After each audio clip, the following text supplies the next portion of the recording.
Can I hold the baby too? Tears streaming down my face, I asked as I looked at the newborn baby. Then, Susan and Mark looked at each other and began to laugh. What are you saying? Something so silly. You don't have to ask to hold the baby, just do it. Thinking they would say that, I approached the baby when suddenly. Hey, don't come any closer, Susan said, laughing. I thought I misheard, but I hadn't. Why should I let a stranger like you touch my child? A stranger? Mark also looked at me and laughed. We have no use for you anymore. He spat the words at me. Unable to say anything, I just stood there frozen as they laughed together. Were all those days a lie? Was I the only one who thought we were happily living together as three? It felt like everything was going dark. No. We had a great time. You earned a lot, supported us, right? Yeah. We lived luxuriously, and you always did what we asked, right? There was no love or gratitude for me in their words. I had been deceived for over 20 years. I couldn't help but laugh at my own foolishness. Shaking with laughter, I laughed. Has she finally gone mad? Mark looked at me with a sneering, contemptuous face. Why did I ever love such a man? That's disgusting. What? I had a feeling it would be like this. Susan and Mark looked dumbfounded. I headed towards the door at the back. As I opened the door, they froze. I'm Elizabeth Johnson, 53 years old. Living with my husband and daughter. At first glance, you might think we're just an ordinary family. But our case is a bit different. My daughter is not my biological child. She's my husband's daughter from a previous relationship. Before meeting my husband, I was married to another man but got divorced due to infertility.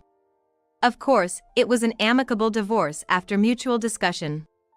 After realizing I couldn't have children, I threw myself into work. Work was my only sustenance. Before I knew it, I had become the rising star at my company. That's when I met Mark, who would become my husband. He was working for a client company, the same age as me, and a kind man. I first met him when I visited his company for a meeting, and my heel broke. He helped me, and that was how we met. After that, we greeted each other whenever we saw one another, gradually started talking more, and I found myself looking forward to meeting Mark. Once when I visited Mark's office, I saw a little girl, about 3 years old, in the office. Curious, I asked the receptionist who was helping me, and she said the girl's name was Susan, Mark's daughter. Susan was born not long before her mother passed away. Since then, Mark had been raising her alone, juggling work and fatherhood. Sometimes, when Susan couldn't go to daycare due to a fever or something, she'd wait here in the office. There was a cooling patch on Susan's forehead. Just then, Mark returned to the office. Hey, Elizabeth. Are you here for another meeting? He greeted me warmly. Yes, that's right. I imagined all the unseen struggles Mark must have faced. I heard about your daughter. Mark looked surprised but quickly smiled again. Ah, yes, she sometimes comes here. The daycare won't take her even with a slight fever. I see. Please don't mind me, go home and let her rest. Raising a child must be incredibly hard, something I, childless, couldn't even imagine. Right. See you then. Saying this, Mark picked up Susan and left the office. Even during the meeting, I couldn't stop thinking about Mark and Susan. There are many single parents out there, each with their own struggles. Surely, every family has its own set of struggles and challenges. And of course, even in families where both parents are present, it doesn't mean there are no hardships. I, unable to have children, would never know such struggles in my lifetime. Suddenly, dedicating my life to work felt lonely. I wondered if there was anything I could do to lessen Mark's burden. Unbeknownst to me, my heart had already been stolen by Mark. Since then, I sought more opportunities to talk to Mark. Exchanging contact information and going out for meals with Susan didn't take long. Susan grew fond of me, and the three of us started spending more time together. When Susan turned 4, she casually said, I want to eat Elizabeth's cooking every day." Her words drove my feelings. Mark, a bit embarrassed, scolded her. "Now, Susan. Elizabeth is busy, don't make unreasonable requests." But what was he really thinking? A few days later, while at the park with them, I asked Mark. "I was really happy about what Susan said the other day." Mark looked puzzled, not sure what I was referring to. "If it's okay with you, shall I cook daily?" Mark's face lit up. Was that unclear? I mean, I'd like to be with you and—" Before I could finish, Mark interrupted me. "Wait, please." I felt a sudden jolt of anxiety. Mark gazed at Susan playing on the playground equipment and let out a sigh. Did I overstep my bounds? A wave of uncertainty washed over me. "Can't add more to your burden," Mark muttered. Was it a no, then? "How about we share the household chores?" I was taken aback. "What?" I mean, since you're busy with work too, I should take on some of the chores." Does this mean? Could I be misunderstanding? "You want to marry me?" Oh, right. Sorry, yes. I mean, no, not like that." Mark was flustered but then stood up straight, facing me. "Sorry for being unclear. Will you marry me, despite everything?" "Yes," I answered with a beaming smile. Susan's voice calling for Mark echoed in the distance. Yet, we stood there, hand in hand, looking into each other's eyes. 20 years have passed since that day. We became a family and have lived together ever since. Susan, who was 4 then, is now 24. And I'm still working, as always. I had an inheritance left by my late parents, but more than anything, I wanted to do something for Susan, who loved me like her real mother. Even when I was busy with work, Mark and Susan never complained and helped around the house. But, following Susan's wish, I made sure to prepare at least one meal a day, as she had said she wanted to eat my cooking every day. From her daycare graduation to finishing college, I tried to fulfill her wishes as much as possible. School events, extracurricular activities, tutoring, I let her do what she wanted, just like other kids. Susan grew up well-behaved, and 2 years ago, she graduated from college and is now working for a local company. Now, all that's left is for her to find someone good and get married. Lately, I've felt more and more like a full-fledged mother. Contrary to my feelings, Susan's attitude towards me seemed cold since she started working. The first time I felt something was wrong was when she stopped eating the meals I prepared. Once or twice might have been okay, but she started eating out every time I cooked. Confused, I consulted with Mark, but he brushed it off lightly, saying, "Susan is working now, a full-fledged adult. It's not something to worry about so much." Indeed, that's true. She's an adult now, and I shouldn't interfere too much. That's what I thought at the time, but then Susan stopped eating my meals entirely. Her coldness wasn't limited to meals. We haven't had a real conversation in a long time. Both of us working with different schedules contributed to that, but even in the brief mornings when we saw each other, she acted as if I wasn't there. She wouldn't respond or react to anything I said. One night, when I was eating a late dinner after returning home, Susan came back. "Welcome home, Susan. I was just eating. Shall I make you something light?" I tried speaking up, but Susan just sighed heavily and retreated to her room without a word. Did I unknowingly hurt Susan? Feeling anxious, I talked to Mark again, but he dismissed it, saying maybe Susan's just tired from her new job. Despite Susan's cold behavior, I never changed my attitude. Whatever happened, I believed we would eventually return to how we used to be. Blood-related or not, Susan was my daughter. Though days of being ignored and treated coldly continued, I never gave up on talking to Susan every day. Time passed. How long has it been since Susan and I last spoke?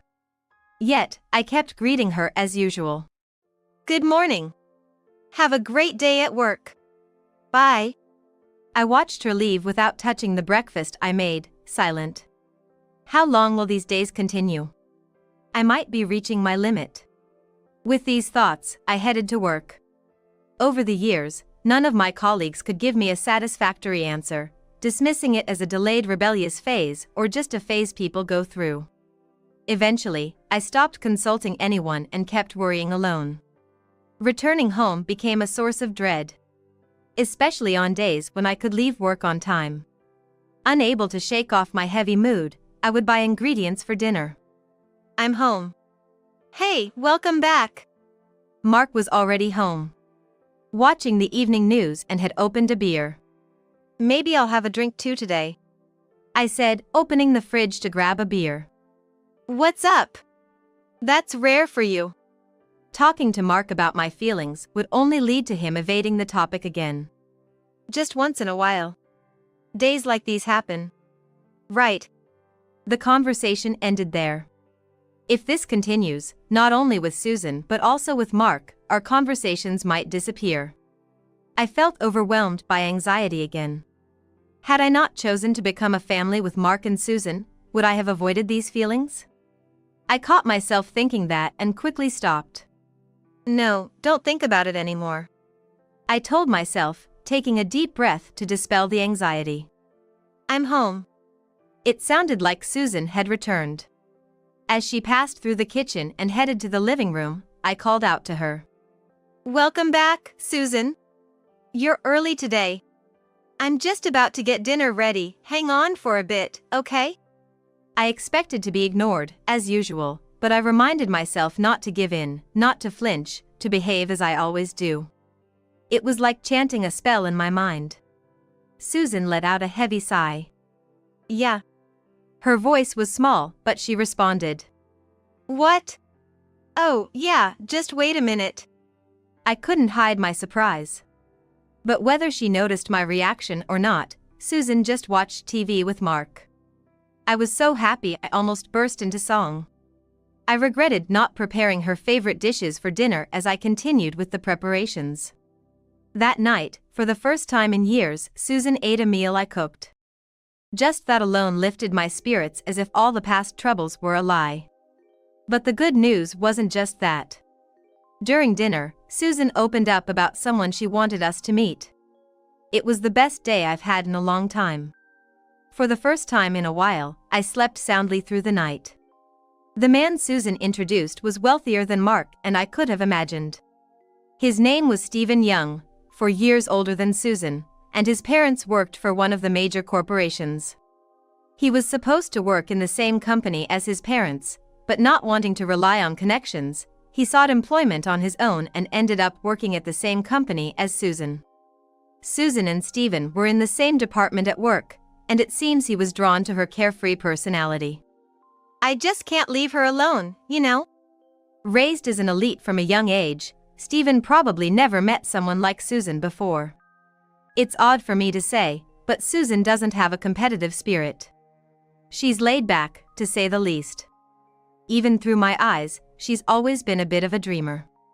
In a harsh world where everyone is compared and striving to be the best, I understood why Stephen was attracted to her, having lived in that world myself when work was everything. Seeing him sitting next to Susan, blushing slightly, I felt relieved. Even though his parents were wealthy, Stephen himself was just an ordinary young man. Straightforward, without any biased thoughts. I was looking forward to meeting his parents. On the day our families met, Stephen's parents came all the way from New York to our town. Stephen had arranged the meeting at the most prestigious hotel restaurant in town. I sometimes used it for business entertainment, but Mark and Susan were clearly nervous. Well, it's a big deal, discussing our daughter's marriage. Their tension was more than just being in an unfamiliar place. And there I was, somehow calm. Why, I wondered. I think of Susan as my own daughter. Seeing their nervousness, I unconsciously thought I shouldn't get caught up in it too. As I analyzed this, Stephen and his parents arrived. "Thank you for coming on such a fine day," Mark began with a shaky voice. "Thank you for coming all this way to our little town." I spoke up as Mark stumbled over his words. "Oh, please, no need to be so formal. Today, we are just parents enjoying a meal together." Stephen's father had a warm and approachable demeanor, and his mother smiled gently by his side. "We were really looking forward to meeting Susan and her parents today." She must be about our age, but still had a youthful grace about her. This must be the demeanor of the upper class. Caught up in the moment, I almost forgot I was a parent and responded after snapping back to reality. "Really, our daughter isn't anything special, but Stephen seems to like her easygoing nature. As for Stephen here, he's always been rebellious with me.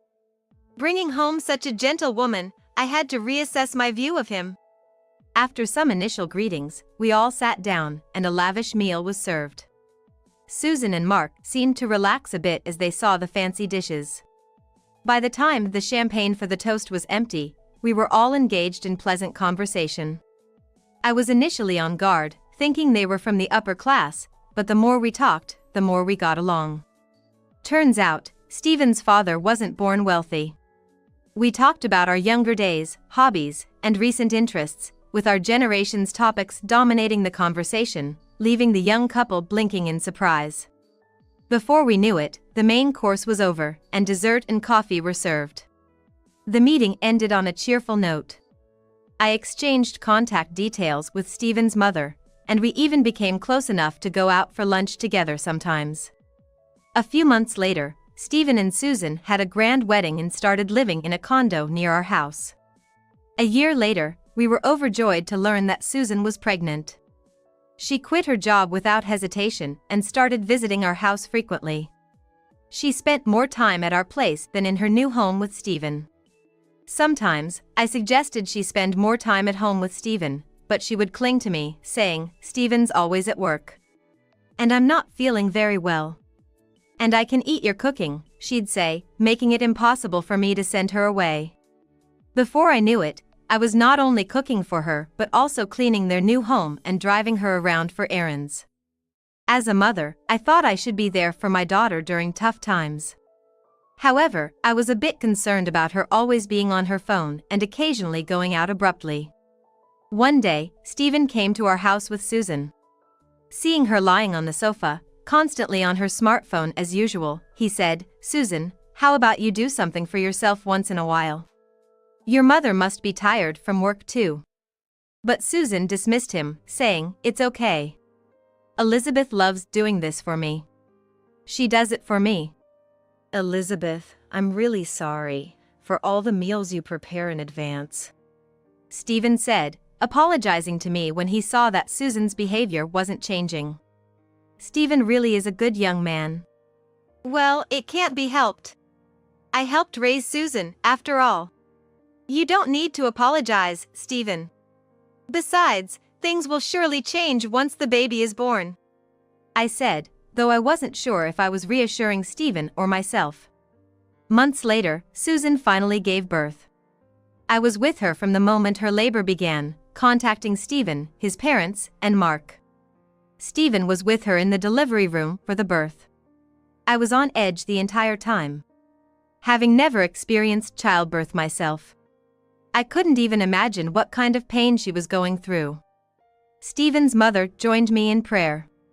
The birth went smoothly, and soon Susan and the baby were both looking healthy. I was so moved, tears flowed freely. I couldn't wait to hold the baby. But I learned that I wouldn't be able to hold the baby until the next day, so we left Stephen at the hospital and planned to return the next day.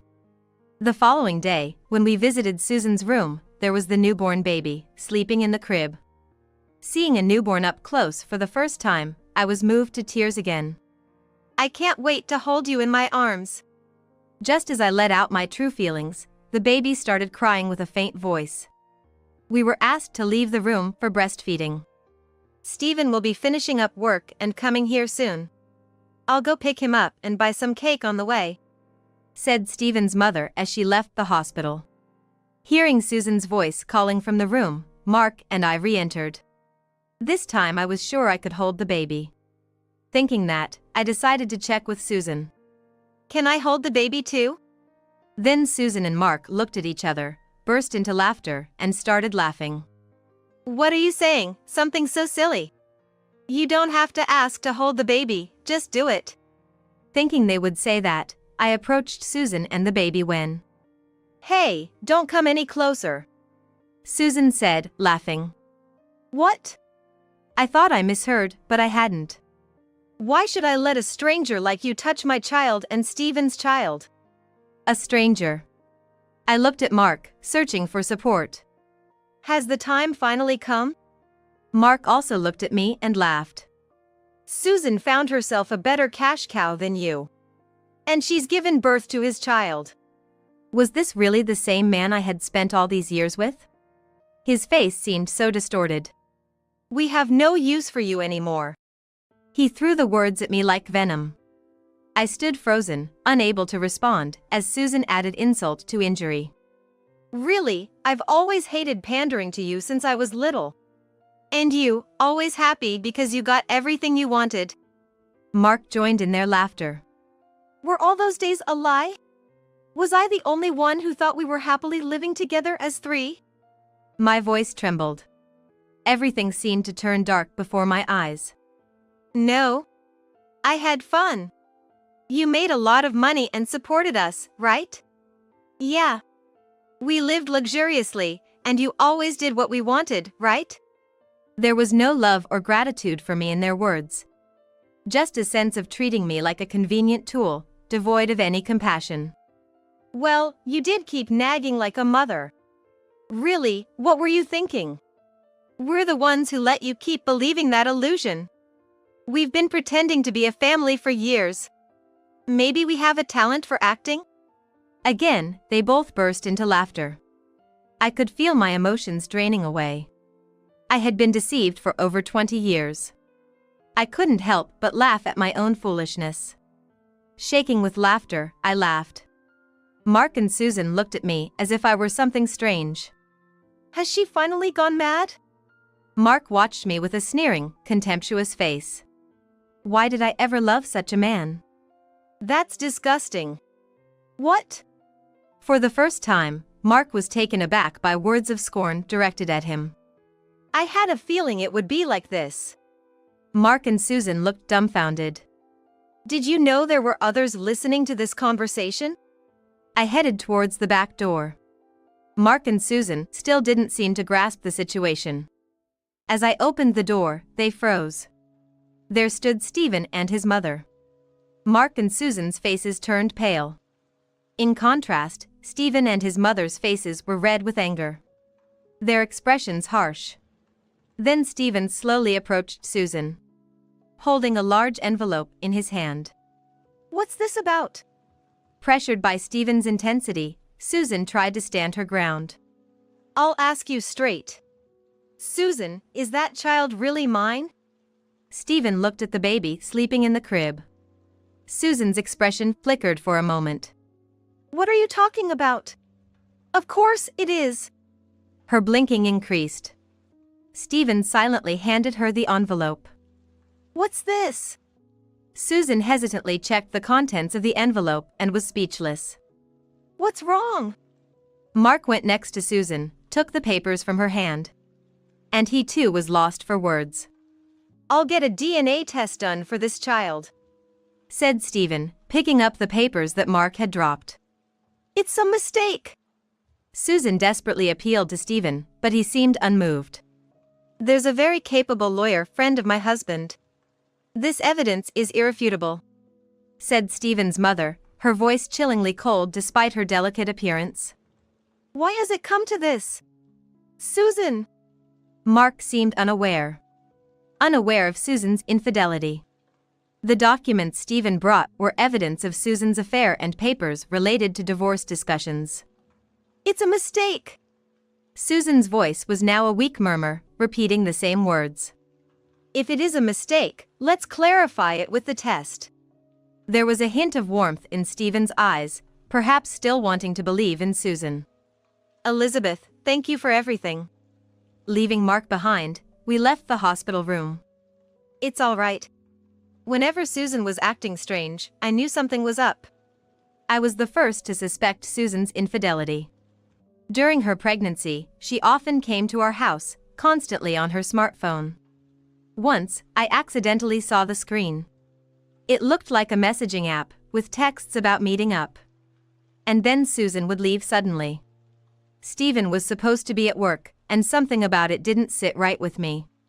Around that time, Stephen had casually mentioned to me that Susan was acting distant. I had reassured him it might just be emotional instability common during pregnancy. My suspicions were just that, suspicions, not solid proof. They were only dots that couldn't be connected yet. They were not enough to confront Susan. Stephen had started his own investigation. The results indicated the possibility of Susan's affair and that the child might not be his. By then, Susan was already in her final month of pregnancy. When Stephen told me, I shared my suspicions. And I suggested a DNA test after the birth to confirm the truth. I really did something unforgivable. Despite being deceived, the fact that I raised that child as my own hasn't changed. There's no way I can apologize enough, I said, apologizing to Stephen and his mother. Even though I had been deceived, it was a family issue after living together for over 20 years. It wasn't something only I could be forgiven for. Yet, Stephen's mother casually said, "What are you talking about, Elizabeth? Those two are the real culprits, aren't they? You're a victim too. Maybe we should consult the lawyer we used this time?" She said it with a childlike laugh. I realized this was one person I should never make an enemy of. I was grateful to have found such a strong ally. A few days later, the DNA test results came back. The child was not Stephen's. Stephen filed for divorce, but Susan refused to accept it, leading to mediation. Susan started to try to charm me again, but I no longer entertained her. In fact, I was so fed up with living in the same house that I quickly made arrangements to move out.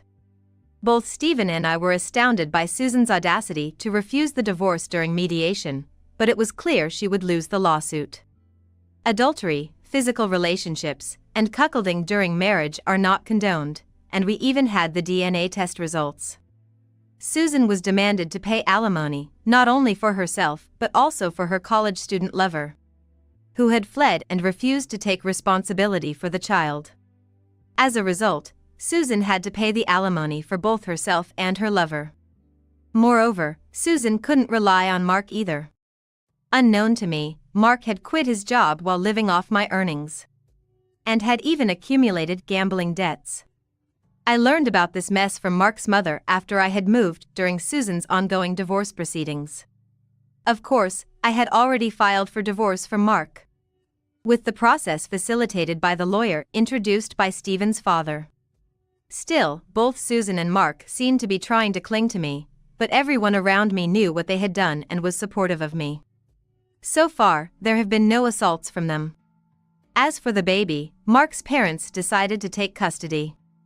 Living in the countryside, they declared their intention to sever ties with both Mark and Susan upon learning of the scandal. If Mark and Susan tried to rely on them, the close-knit community wouldn't allow it. The connections in the countryside are often stronger than even those among relatives. Mark's parents felt that the baby itself wasn't to blame and decided to take care of it, although I was hesitant to leave the baby with them, considering their age. I also felt responsible, having raised Susan until she was an adult, and receiving much help during my marriage to Mark. I decided to assist with the child's education expenses. When I mentioned this to Stephen's mother, she said, "Well, if that's what you think, Elizabeth," and prepared a substantial sum. "No, I can't accept this." But she insisted, "It's all right. Think of it as severance money from Stephen and that girl," and smiled innocently. Turns out her family was wealthy, something I hadn't known at the time of our first meeting. She was the daughter of the president of the company Stephen's father worked for. "Oh, didn't I mention it? Besides, this is one of the few joys I have." Her gaze sent a chill down my spine. She's truly a frightening person. I was grateful for being in her good graces and becoming friends. Several years later, Mark and Susan were still plagued by debt. As for me, I was off to lunch with Stephen's mother. "Elizabeth." Her voice, always like a young girl's, called out to me. Beside her stood Stephen and a younger woman, seemingly finding his new happiness. I waved and hurried over to join them. My name is Emily. I'm a 30-year-old who married my same-age colleague, Ethan. I work for a multinational company, but currently, I'm on maternity leave. We were thrilled to find out I was pregnant shortly after our marriage. Ethan was longing for a child, so he was overjoyed when I broke the news. Both our families celebrated the new life growing inside me. So, it was unbelievable. Cracks began to appear in our marriage with Ethan after I got pregnant. I never imagined that minor issues would gradually widen into irreparable rifts. Emily, stop lazing around and do some housework. Useless. Just because you're pregnant doesn't mean you can slack off, brainless. Don't say that. I'm feeling a bit sick. I made dinner, right? You just threw together some veggies and meat, right? That's lazy cooking. I wanted hamburgers today, didn't I? Feeding me this trash. Ethan threw away the pot au feu I made without even tasting it. He never asked for hamburgers. It was a totally unjust accusation. I'm going to the diner. You can eat the trash in the sink. Wait. Don't you feel anything throwing away food someone made with love? Aren't you an adult? When I snapped back, Ethan clicked his tongue while looking at my swollen belly. Shut up. Keep nagging and I'll silence you with my fist. How can you say that? There's a baby in here. Don't even joke about that. Yelling in frustration and sadness, Ethan left the kitchen without a glance back, leaving a hurtful remark. It's not like I wanted this kid anyway. Whatever happens to it, I don't care. Your fetus is trash. Just like that garbage pot au feu. That's awful. The baby did nothing wrong. Tears welled up as I looked down, but Ethan left through the front door without a care. Why did it turn out like this? Rather than being a blessing, the child became a nuisance to Ethan. Of course, the baby is not at fault. It's all Ethan's selfish whims. A child isn't a toy. You can't always get what you wish for. As I stroked my growing belly, I remembered the day I found out about this 3-month pregnancy. Ethan, I went to the OB/GYN today. It's been 3 months. Really? Good job, Emily. We've been waiting for this child. It's a boy, right? We decided to have only one child since we both work. Ethan was strangely insistent on having a son even before I got pregnant. I want to play outside and play games with my son. So it has to be a boy. It felt like Ethan was mistaking a child for his personal toy. Pregnancy isn't certain. Whether it's a boy or a girl, I'll be happy as long as they're healthy. Hey! Tell me the gender of the kid. I only want a boy. It'll be a while before we know if it's a boy or a girl. But don't say you only want a boy. If it's a girl, I don't want it.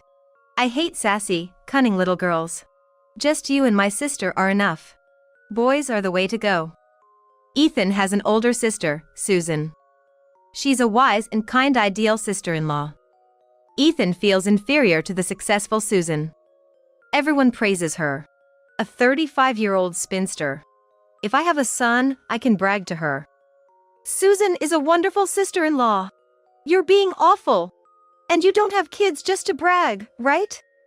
Stop nagging. Emily, make sure it's a boy. If it's a girl, I won't bother with it. How can you say that? It's our child either way. It's our duty to cherish them. Kids can't choose their parents, but parents can choose their kids. Unwanted children are just trash. I always thought Ethan was a strong-willed man, but his true nature showed after we got married and I became pregnant. Thinking about the future of my unborn child makes me feel gloomy. Then, a little while later, we found out it was a girl.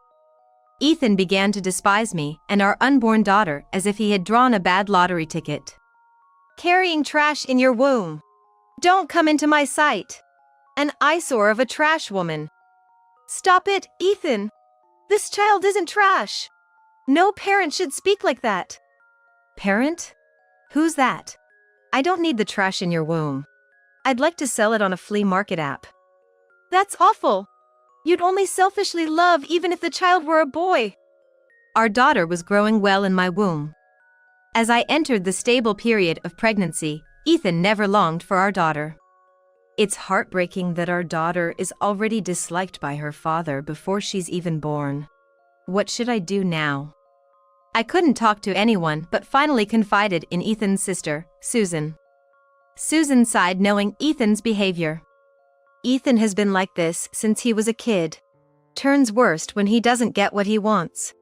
I can't believe he's treating you and the baby like this, Emily. Susan, I can bear it, but it's too sad for my unborn child. Just thinking about what's going to happen makes me anxious. I'm sorry for the pain.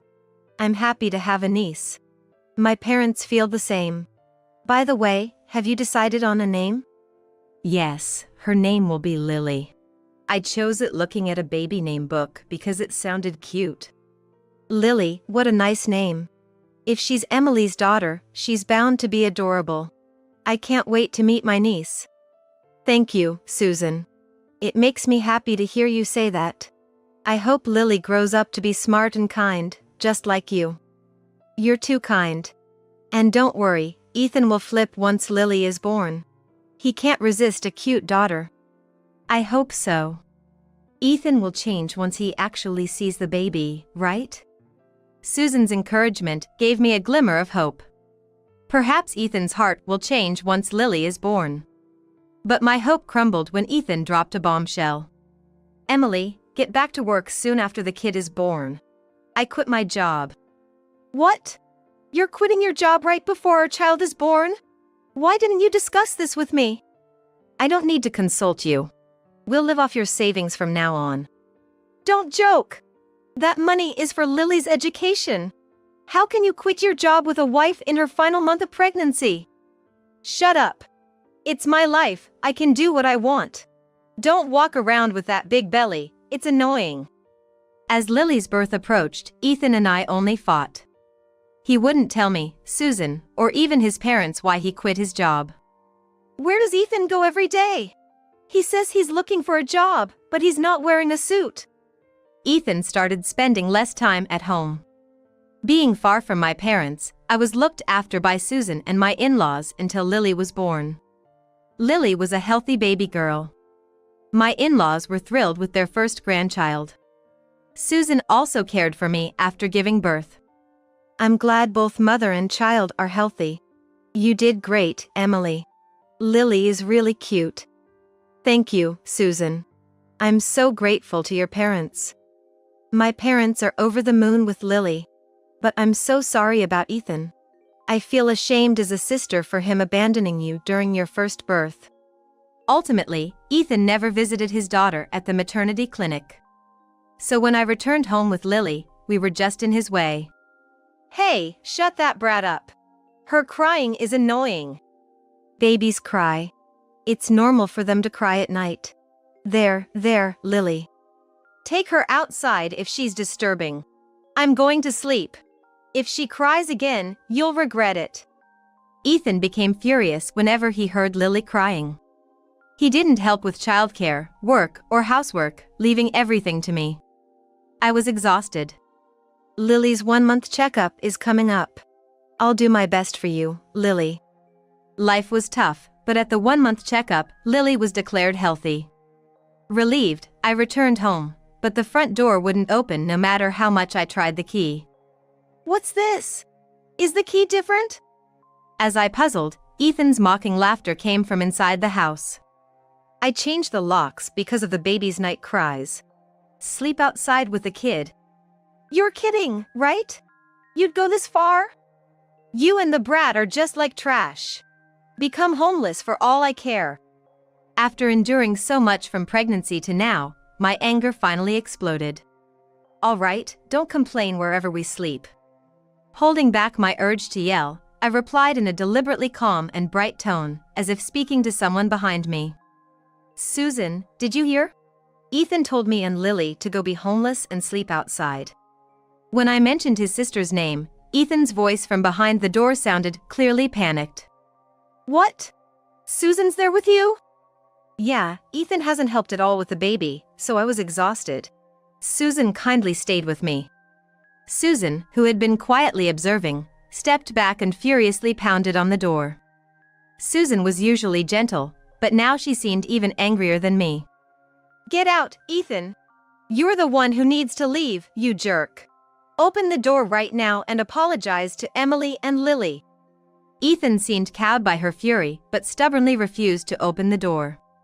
Soon, a young woman's sweet voice could be heard from inside. What's up, Ethan? It's noisy outside. I woke up because of the noise. I recognized the woman's voice. Katie, she was the new girl who joined the company right before I went on maternity leave. It's clear now. You were cheating on me while I was pregnant? Ethan, how low can you go? Bringing another woman home while Emily is out for Lily's checkup. As Susan and I confronted him at the door, Ethan, perhaps defiant, laughed triumphantly. Shut up with your yapping. Katie is cute and comes from a wealthy family. I'm divorcing Emily and marrying Katie, right, Katie? Yes. Ethan said he loves Katie the most and that I'll have a boy. Did you hear that? I'm going to remarry Katie and build a happy family. Her family is rich. Emily, I'll graciously give you alimony and child support. Ethan, my dad thinks you are a bachelor, so I want to wear a wedding dress soon. Susan and I fell silent in the face of Ethan and Katie's delusional future. Our accumulated anger turned to disbelief, and even yelling seemed pointless. If you've thought this far, so be it, I'll agree to the divorce. Of course, I'll demand alimony from Ethan and Katie. Ethan, just so you know, Mom and Dad are furious with your behavior. They'll disown you when they find out about this. Susan, I don't care if Dad and Mom disown me. Just get lost with Emily and her brat. Don't regret it, Ethan. Let's go, Emily. Stay at my place. Lily, let's go to your aunt's house. Thank you, Susan. Ethan, don't complain about the consequences. After warning Ethan, I took Lily and went to stay at Susan's place. Susan apologized as she watched Lily sleeping. I'm so sorry, Emily. This is not what I wanted. Our parents are so ashamed. I'm sorry. Susan, please don't apologize. I actually feel relieved. It's not your fault or your parents'. It wasn't Susan's or her parents' fault. Ethan was to blame. I'll contact my family too. Sorry for the trouble, Susan. Nonsense. It's going to be tough, so stay with us. I'd be happy to have you and Lily. Rest easy today. Thank you so much, Susan. I'll probably be busy tomorrow. The next day. While putting Lily to sleep at Susan's, Ethan called. Just as expected, he's panicking. I let the phone ring without answering, and it kept ringing incessantly. He seemed really panicked. After ignoring him for a while, I decided to take the call. What do you want? Don't call, Lily might wake up. Emily! You set me and Katie up. You secretly did an affair investigation and snitched to Katie's parents. What? Normally, you keep affair investigations secret. But I bet Katie's parents were shocked to discover their daughter was involved with a married man. You shouldn't have interfered. Because of you, Katie's parents disowned her. Her dad came yelling at me yesterday. Oh dear, that's tough. You were planning to ingratiate yourself with Katie's wealthy family for an easy life. Must be tough to be disliked by her father. So, it's all your fault for telling Katie's parents. Now she's penniless and disowned. I can't use her family's money. Well, if you're dating a man with a pregnant wife, any parent would be angry. If you love Katie the most, why don't you remarry her, even if you're both penniless? Don't joke. I was supposed to live luxuriously with Katie's family wealth. You ruined my happiness. I don't care about that. As for the divorce, I'll communicate through a lawyer. I'll demand alimony for your affair and abandoning the family. When I mentioned the estimated total of alimony and child support, Ethan begged me desperately. Emily, I'll break up with Katie. Let's start over as a couple, live happily together. Live happily together? Which face of yours is saying that? There's no way I'm getting back with you. Lily and I will live our lives. You will be happy with your beloved Katie. Please forgive me. Katie is so dumb she even got fired. I can't be with her, help me. Then you're a perfect match. A dumb man and woman. I don't want to talk to you anymore. Bye. Ignoring Ethan's excuses, I hung up. Susan, who had been watching, sighed deeply. Emily, stay here until the divorce is finalized and things settle down. Dad and Mom are disowning Ethan. I'm thinking of cutting ties too. Susan, thank you for introducing me to the investigation agency and letting us stay at your place. My parents are a bit relieved too. I'm glad I had a friend at the investigation agency. Emily, if Ethan comes back begging for reconciliation, I'll send him away. Thank you for everything, really. I owe you so much, Susan. I continued preparing for the divorce with my lawyer. Susan and my in-laws helped with taking care of Lily. Ethan came around a few times, but Susan turned him away.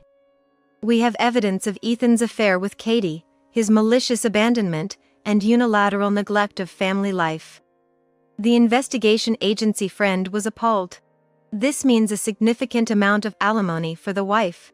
It's a wise decision to divorce Ethan for Lily's sake. Katie's parents promised to make their daughter pay for her sins.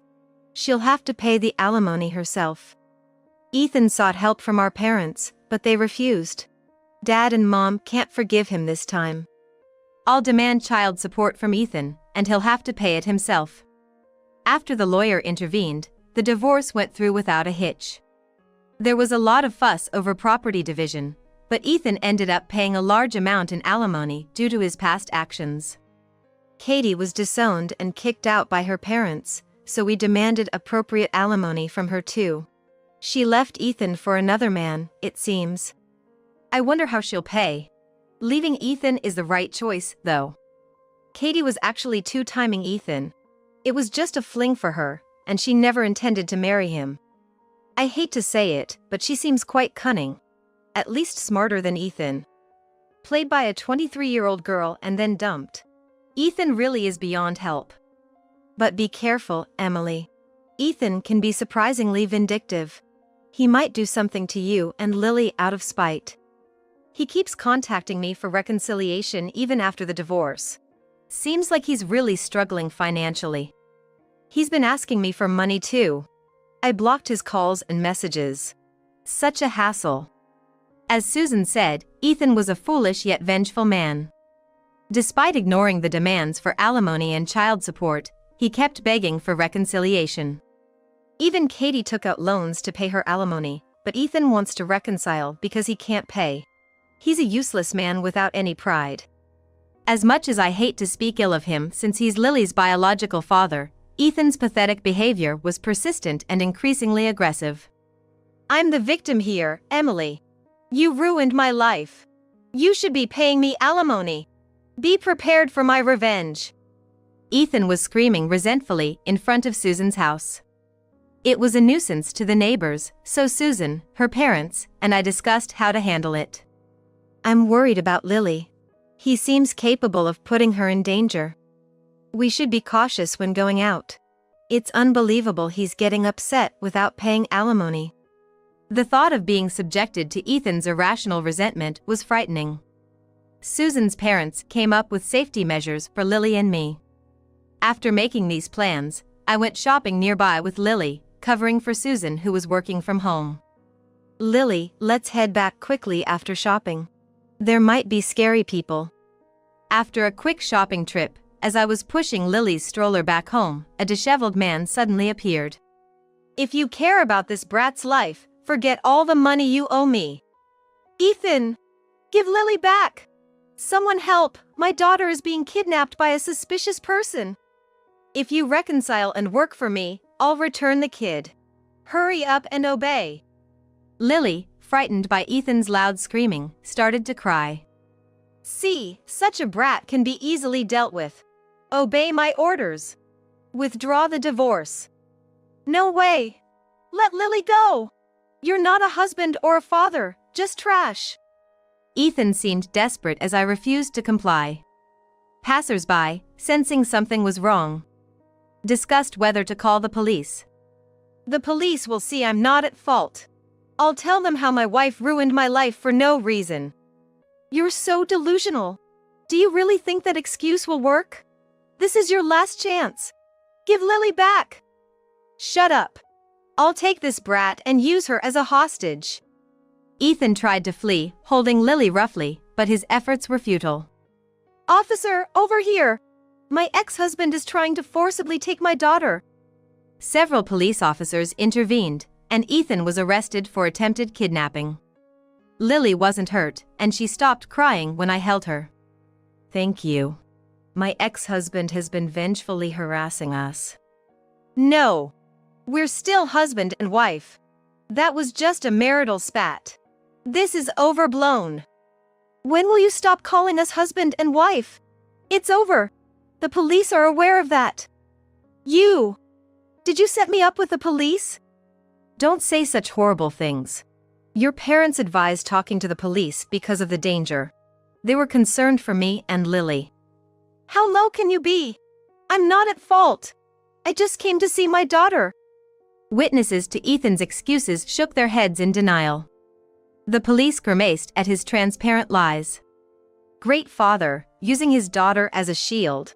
And even his excuses are pathetic. Shut up. Being disowned and dumped by Katie, it's all your fault. Even involving the police. Ethan, displaying an incredibly disgraceful behavior, was unflinchingly detained and taken away by the police. Even in the patrol car, Ethan continued to shout, causing the police a great deal of trouble. I'm relieved Lily doesn't understand yet. With his attitude, he's causing trouble for the police too. It was good we consulted them. Susan rushed over, and we were briefly interviewed by the police, but it ended quickly. Susan was relieved Lily was safe. Lily, I'm so glad you're okay. Ethan. I won't forgive him this time. I'm cutting all ties, he's no longer my brother. I hope the police give him a hard time. I also let my guard down, thinking we'd be safe because it's our neighborhood. Thankfully, the police were keeping watch, so everything turned out okay. Ethan's parents must be shocked their disowned son was now in police custody. In the police station, Ethan keeps insisting he's not at fault, despite the evidence. Everything Ethan has done is recorded. It's clear he's at fault for the divorce. He always had a strong sense of victimhood. I remember Ethan complaining before that his parents favored you, Susan. Is that true? Our parents never played favorites. Ethan just always wanted to be special and hated losing but never put in the effort. I see. He was a bit childish at work too. I thought it was charming at first, but he started to pretend to be more mature, hoping a gentle person like you would change him, but his nature didn't change. He was oddly fixated on having a boy to brag about and play with. Now I realize he had no friends. With his personality, he wasn't the type to play well with others. While chatting and comforting Lily, we got a call from the police. They issued a restraining order against Ethan for Lily and me. Violating a restraining order is a clear crime. Ethan seems to have learned a little. He still won't pay alimony or child support, though. He should take responsibility for what he's sown. If he doesn't pay, it'll be subject to enforcement, right? Yes. He'll likely be an enforcement target soon. After my maternity leave, I returned to my job at the multinational company. I'm happy I can still be close with you after the divorce. Me too. I'm relieved we can talk like before. My parents are grateful too. Having you look after Lily is a big help. It lets me work with peace of mind. To give me a break, our parents suggested Susan and I grab coffee together. Lily is adored by my in-laws. As we were chatting about work and other updates, a familiar female voice approached us. It's Emily, right? Long time no see. How have you been? To my surprise, there was Katie, Ethan's former affair partner, holding hands with another man. The nerve of her to casually greet me. Hello. Thanks for everything back then. After that, I did some reflecting. I've been working and paying back the money. I'm dating this guy I met at work now. Really? Hard to keep track of how many boyfriends you've had. As Katie and her current boyfriend were leaving, she suddenly added, "Oh yeah, about Ethan. I was walking in the night streets for work, and he started following me around. Super clingy and creepy, so I called the cops." Then Katie and her flashy boyfriend happily left. Susan and I exchanged a look and chuckled wryly. A 23-year-old former mistress creeped out and calling the cops on him. I can't forgive him, but Katie kind of delivered the final blow to Ethan. Getting the police involved again. Ethan, who hasn't paid alimony or child support, became a target for enforcement. He's struggling while juggling multiple part-time jobs to make the payments. Rumor has it that Ethan caused a scene at the place where Katie works. Katie ended up breaking up with her boyfriend after he found out about her involvement with Ethan. Ethan's causing police trouble for the third time, and Katie's broken up but pregnant. Ethan might be hopeless, but Katie will probably survive cunningly. Ethan lost his part-time jobs and became even more destitute. I plan to relentlessly pressure him to pay the alimony he owes, as it's entirely his own doing. I think it'll be done soon. Take care of the rest. I stared in disbelief at the man in front of me. It had been several months since my father-in-law, Sam, started showing symptoms of dementia. His son, Luke, and Luke's wife, Rachel, were planning to abandon Sam and escape from this situation. Sam is a person who could be kind to anyone without discrimination. I, and certainly Luke and Rachel too, had been supported and helped by Sam numerous times. And yet, are they trying to repay kindness with ingratitude? Or are these two so heartless that they don't even feel indebted? The rising frustration and anger inside me left me speechless. I glared at Luke and Rachel, who were selfishly acting during this difficult time, instead of speaking. Unaware or unconcerned about my anger, they continued preparing to move out. I wanted to scold them for their lack of compassion, but before I could approach, they hurriedly left for their new home. Reluctantly, I returned to the room where my father-in-law waited. Despite being betrayed by his son, Sam had a smug look and said with a grin, "I've been waiting for this moment. My name is Catherine. I met my husband, Tim, through a mutual acquaintance when I was 40. I wasn't planning on marrying again, intending to live freely with hobbies and travel, but Tim and I got along very well. I was open to a common law marriage, but Tim was adamant about a formal one, so we went through the official process. Upon our marriage, I moved out of my apartment to live with Tim and Sam in their family home. Tim's mother had passed away 5 years earlier, leaving Sam living alone. The suggestion to live together came just before our marriage. Initially wary of it being for caregiving, I found Sam to be healthy despite his age. Tim and I felt capable of caregiving if needed in the future. Sam, knowing I might feel burdened, proposed separating our living spaces. He lived on the first floor, and we lived on the second, which had its own kitchen and bathroom thanks to minor renovations. This setup allowed for some privacy and was never stressful. Sam's considerate nature was a major reason for deciding to live together. Our life was not glamorous, but it was peaceful. Then tragedy struck. Tim suddenly passed away. I received the news while preparing dinner. It was a call from Tim's phone, which was unusual during work hours. There was an emergency responder on the line, informing me that Tim had collapsed at work and was being transported to the hospital. I rushed to inform Sam, who was usually watching TV at this time, but he wasn't there. I found him asleep in his bedroom. Hesitating to wake him, I left a note, "Tim has been taken to the hospital, I'm going there," and rushed to the hospital. It was only a 15-minute drive. But by the time I arrived, Tim had already passed away.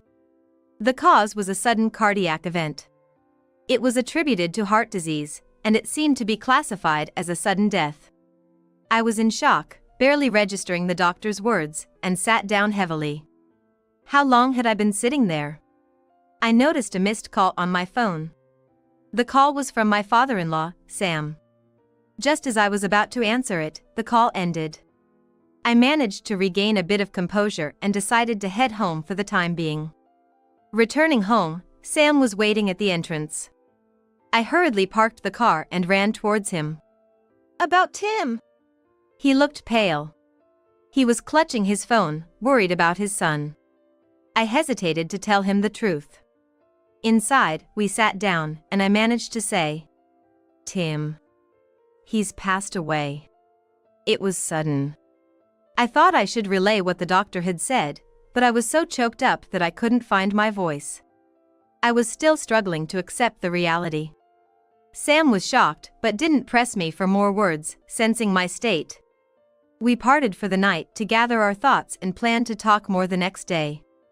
Alone in my room, I couldn't sleep, grappling with the fact that I'd never see my beloved husband again.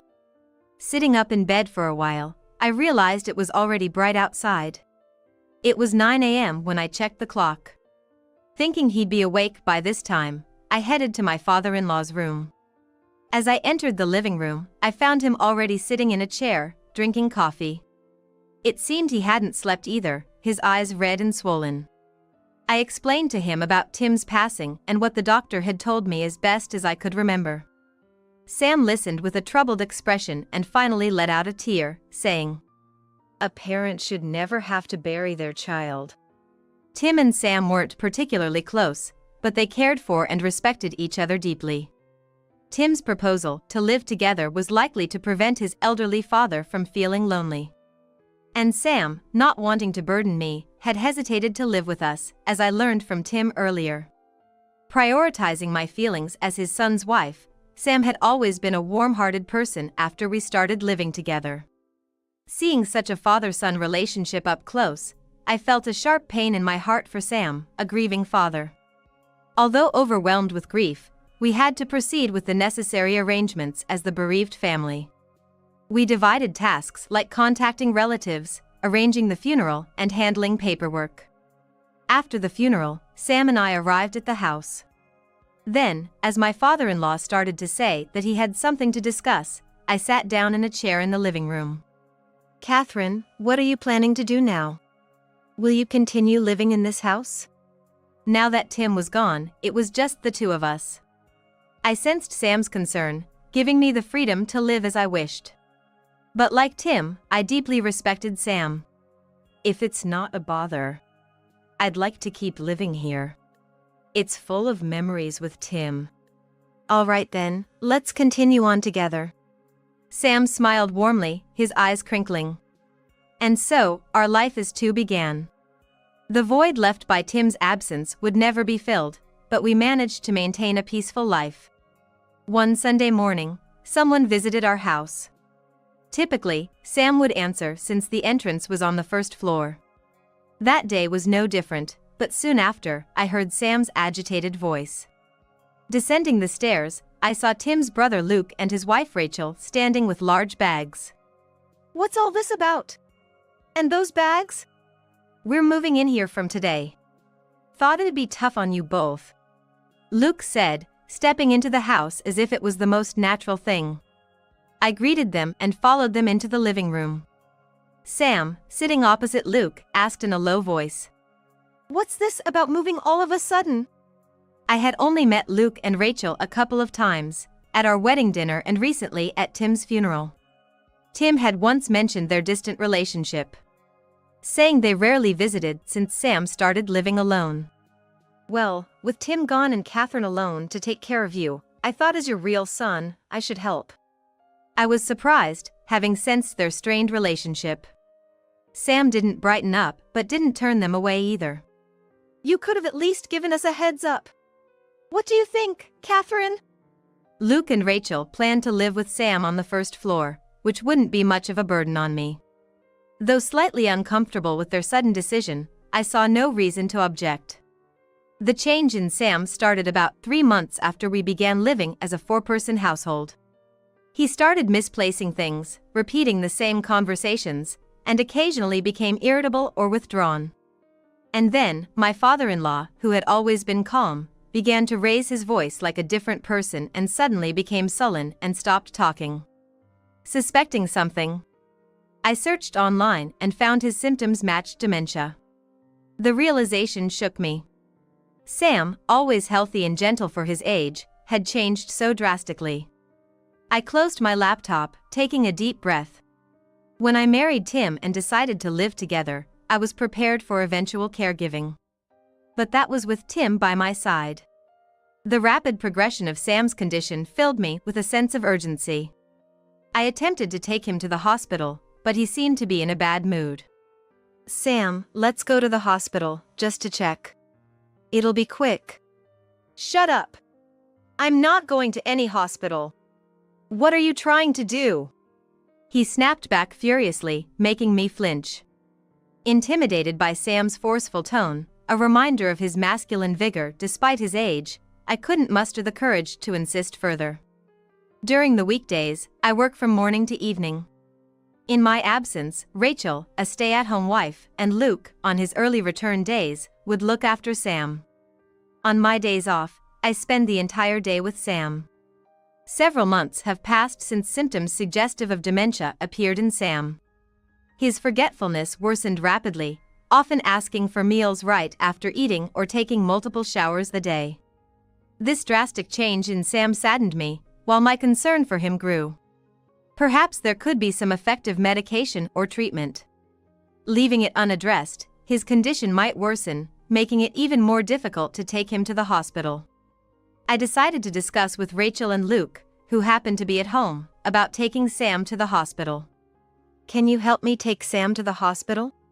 I think he might listen if we all try to convince him together." "Well, maybe it's okay as it is." Rachel's response surprised me. Because whenever she interacted with Sam, who showed symptoms, she visibly showed her displeasure.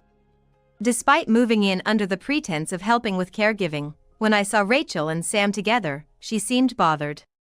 Wouldn't taking Sam to the hospital and getting professional care make things easier for Luke and Rachel? Their hesitant response to my proposal made me uneasy. "But we won't know if it's really dementia unless we take him to a doctor." I pressed on, and finally, Luke and Rachel reluctantly agreed to help take Sam to the hospital. We planned to go a week later when everyone was off. On that day, I woke up early, stretched out, and braced myself. Going to the hospital would mean a diagnosis. There was so much I wanted to ask the doctor about coping with dementia, caregiving, and its progression. Though I felt anxious about caring for Sam alone since Tim's passing, I wanted to join forces with Luke and Rachel to support Sam, who had been so kind to us. With these thoughts, I headed downstairs. Instead of entering the living room on the first floor, I went straight to the front door to fetch the newspaper that Sam reads every morning. Previously, he would get it himself, but since the onset of dementia, someone in the family always did it for him. As usual, I opened the door, but the scene outside was different. A moving truck was parked in front of the house, and Luke and Rachel were busily loading their belongings. "What's this? What's going on?" Hearing my voice, Luke and Rachel noticed me. "We're moving out. Our own house is ready," Luke said nonchalantly, and I was in utter confusion. Today was the day we had promised to take Sam to the hospital. To be honest, we always intended to move out, so whether Sam goes to the hospital or not doesn't really matter to us," Rachel added. So that's why Rachel reacted unexpectedly when I asked for help to convince Sam. They were planning to move out anyway. It dawned on me that moving into our house had been a temporary arrangement until their house was completed. Anger built up inside me towards these two, who had shown up unannounced and now were leaving for their own selfish reasons. "What about Sam?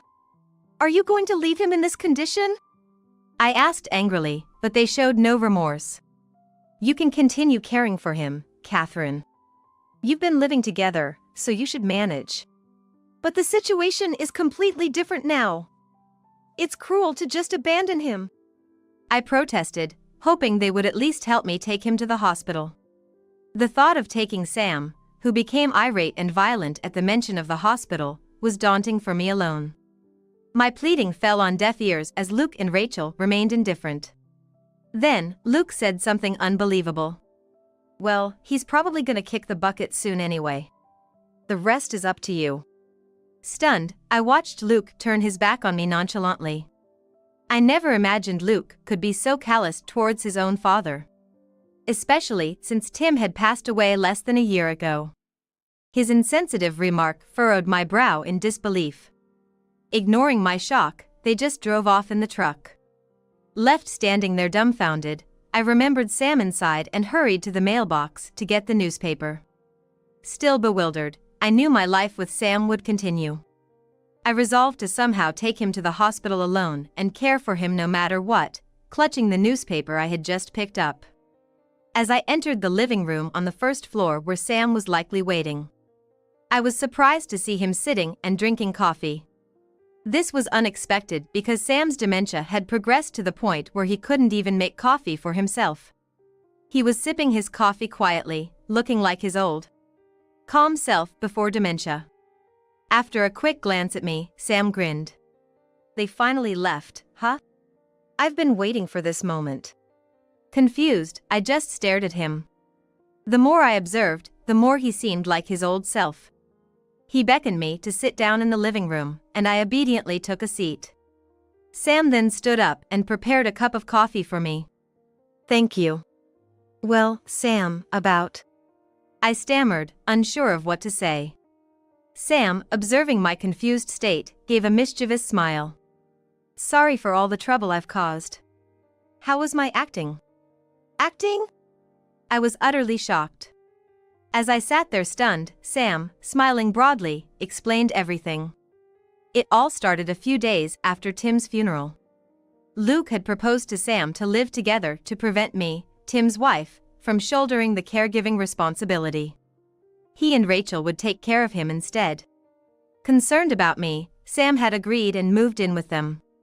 However, Luke and Rachel claimed they had no money, so Sam ended up paying for their new home in full. He had planned to eventually tell me about this and hand over this house to me. But when Luke and Rachel moved in, Sam felt something was off. His suspicions were confirmed when he overheard a conversation between Luke and Rachel. "Are you sure we won't get caught for leaving Sam and moving out?" "Of course. We'll live in our nice new house, and Sam's paid for it anyway."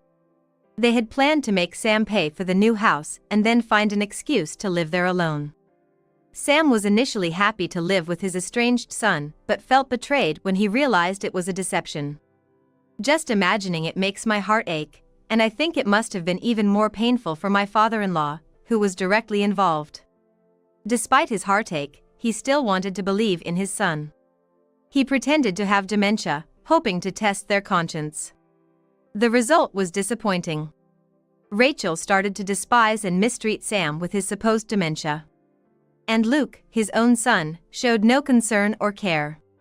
Sam had resisted going to the hospital, fearing his act would be uncovered. Overwhelmed with all this information, I realized that Luke and Rachel had cold-heartedly deceived Sam, who had been so kind to them. To my astonishment, Sam said, "I won't show any mercy to those heartless two." "No mercy? What are you planning to do?" "Well, you'll see soon enough," Sam replied, hinting at some plan, but I was clueless. I had braced myself for solo caregiving, believing Sam had dementia, so this revelation left me feeling relieved yet bewildered. Sam apologized repeatedly for deceiving me, even temporarily, and for the trouble he caused. The reality of having the kind and gentle Sam back was increasingly clear. I was relieved that he wasn't ill. The following days, showing no signs of dementia, we returned to the tranquil and quiet life we had before. 1 month after Luke and Rachel moved out, Sam and I were still living together, maintaining a good balance of support for each other. Sam used to cook for himself, but recently his legs had been giving him trouble, so I started cooking dinner and we ate together. Today, being off from my job, I went shopping at a nearby supermarket and was thinking about tonight's dinner menu. As I turned the last corner and my house came into view, I saw a group of people gathered in front. Could something have happened to Sam? I rushed home. To my surprise, the commotion was caused by Luke and Rachel arguing with Sam at the front door. Could they be moving back in?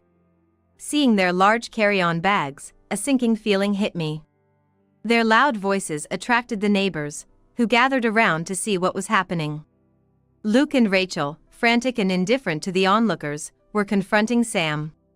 Worried about escalating the situation and possibly causing a disturbance.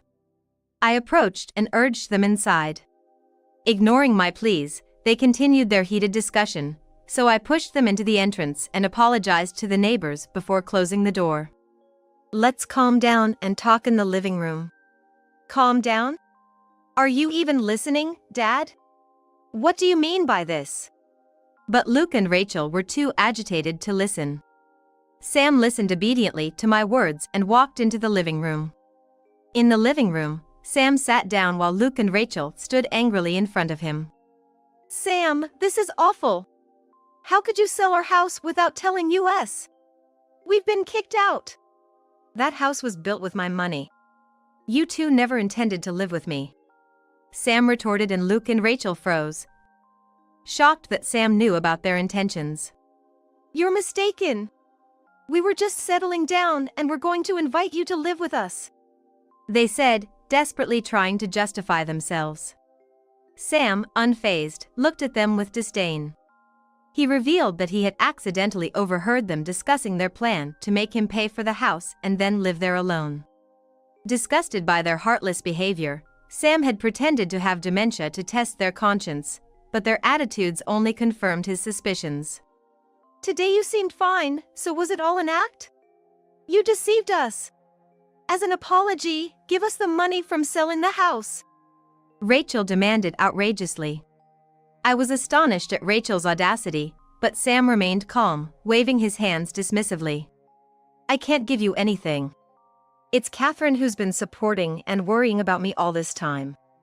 I've decided to leave everything to her.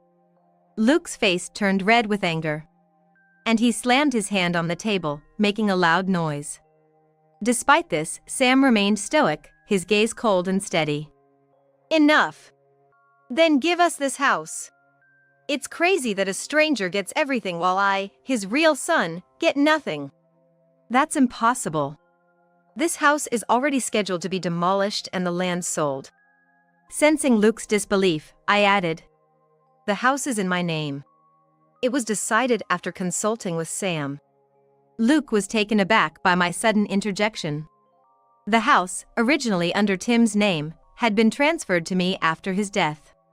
Tim had insisted on a legal marriage so that I could smoothly inherit his assets. Something I hadn't anticipated at the time but was now grateful for. Realizing they had lost both the house and Sam's support, Luke and Rachel stood in stunned silence. Family isn't just about blood. It's about caring and honesty, something you two have failed at. There's nothing left to say to you. Please leave, Sam said, his voice firm and resolute. In an uncharacteristically cold voice, my usually gentle father-in-law, Sam, delivered a final blow to the stunned Luke and Rachel. The two of them, previously so enraged, seemed to vanish into thin air. They shuffled down the hallway to the front door, and then I heard the door close with a thud.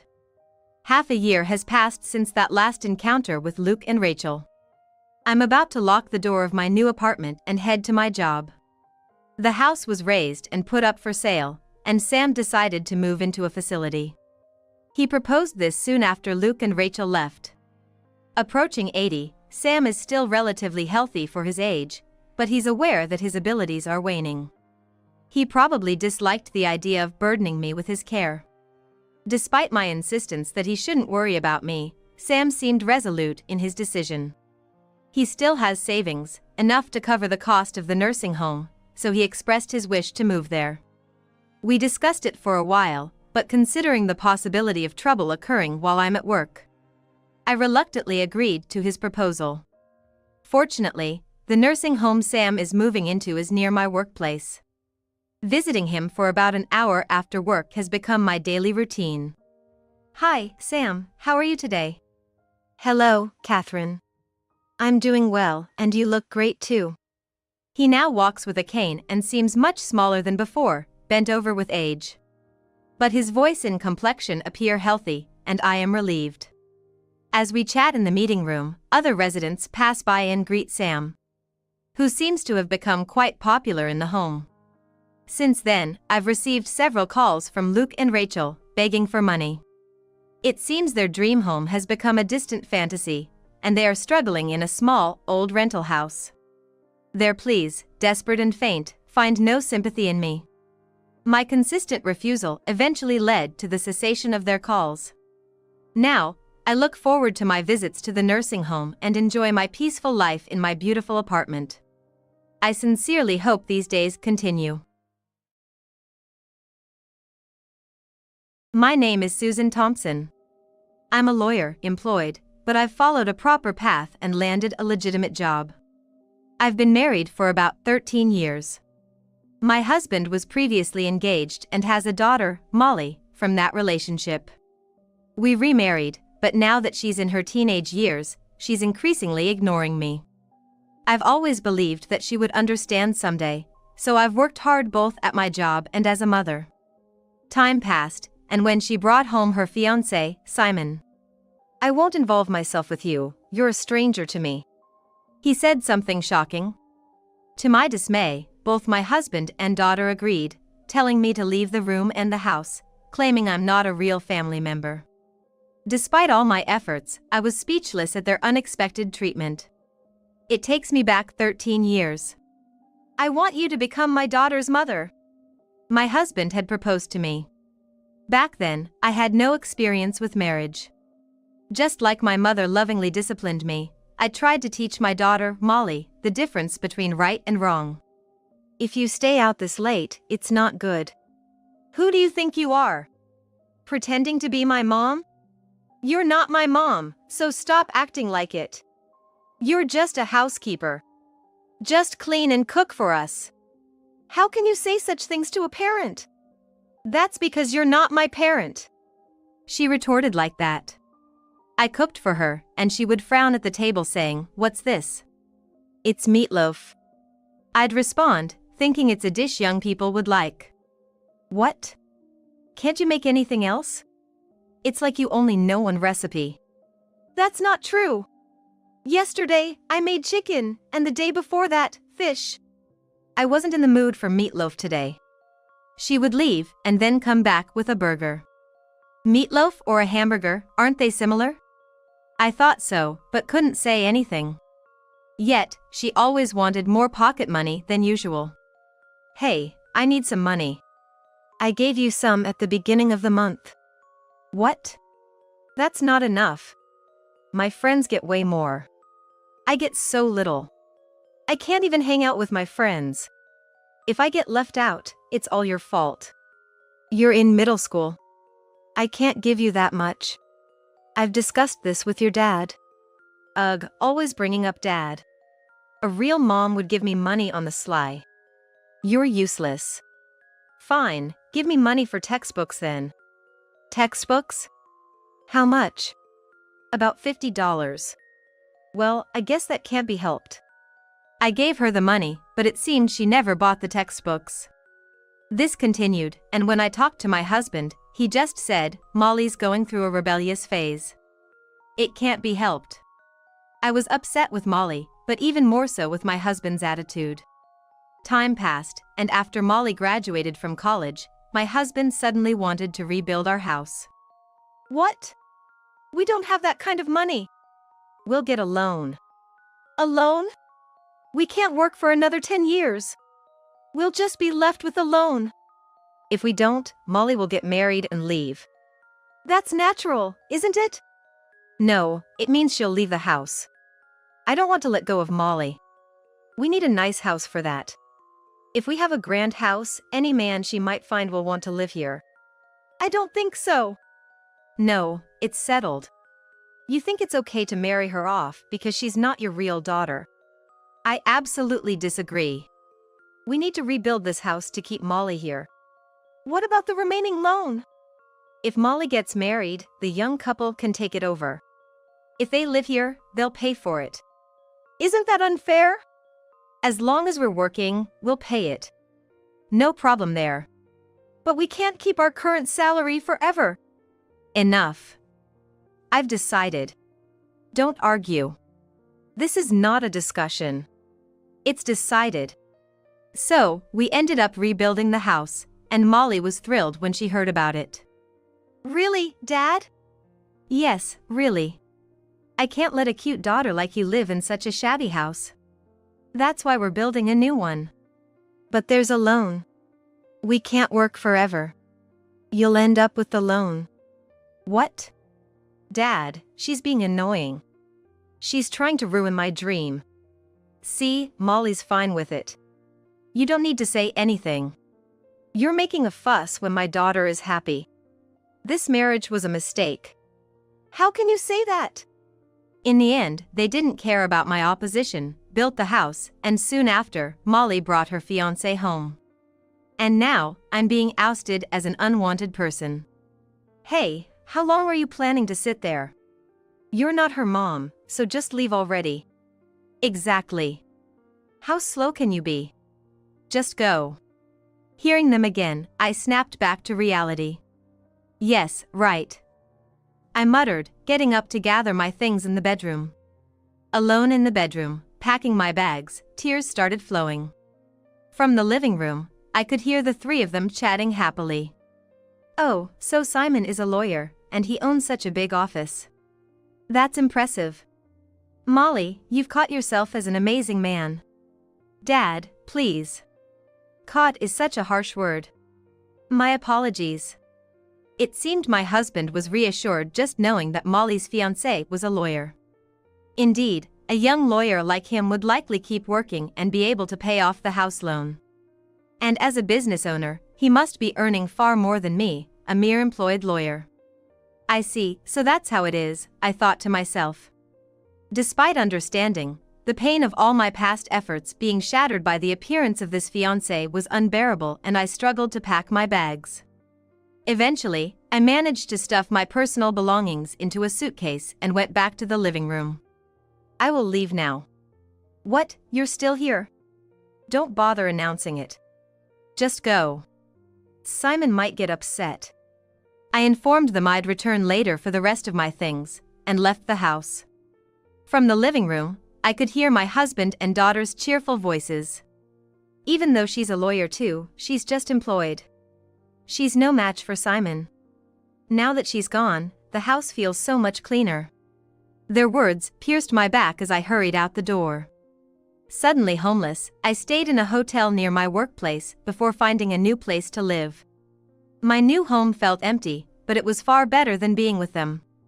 All the effort for such people. I feel sorry for myself, I thought. From now on, I will use my time and money for myself. With this mindset, I began to change my work and daily life. A month passed. I had gotten used to living alone. My husband contacted me. Perhaps it was about divorce. After all, we hadn't contacted a lawyer to start divorce process yet, so it was inevitable. But I hesitated to bring it up myself, so we had been separated for a month. However, the phone call was about something entirely different. Hey, the house loan hasn't been paid. To my surprise, my husband told me about the mortgage on our house, even though we live separately. That's because you haven't deposited money into the account. I did my part. Haven't you paid? Of course, I haven't. Why not? I don't live in that house anymore. Why should I pay the loan? We agreed to pay it together when we bought the house. That was if I lived there. Why would I pay for a loan on a house I don't live in? We're still married, so you should pay. You and Molly told me to leave. I left. I won't pay the loan anymore. We said leave, but we're not divorced. We might not be divorced yet, but we're separated. I can't be with you after what you said. Even so, we're still married. You have an obligation to pay. Unfortunately, you're the primary debtor of that house. And since I don't live there, I have no obligation to pay. Primary debtor? Yes, you're the owner and you live there. You should pay. Ugh. You have a lawyer, Molly's fiancé. Ask him if I'm wrong. But we decided to buy the house together. I opposed buying it. I said we couldn't afford the loan. But you insisted. What an unreasonable person. Won't you sacrifice for your family? For a family that loves me, yes. But you don't consider me family.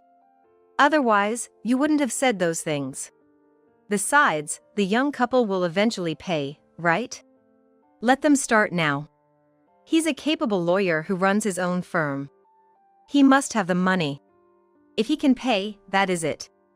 Of course, he can pay. He's a far more successful lawyer than you ever were.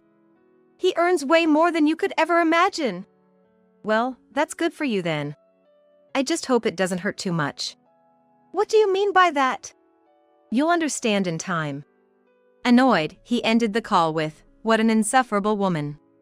He had apparently assumed that Molly and her fiancé would marry soon and take over the loan. But even after 6 months, there was no news of their wedding.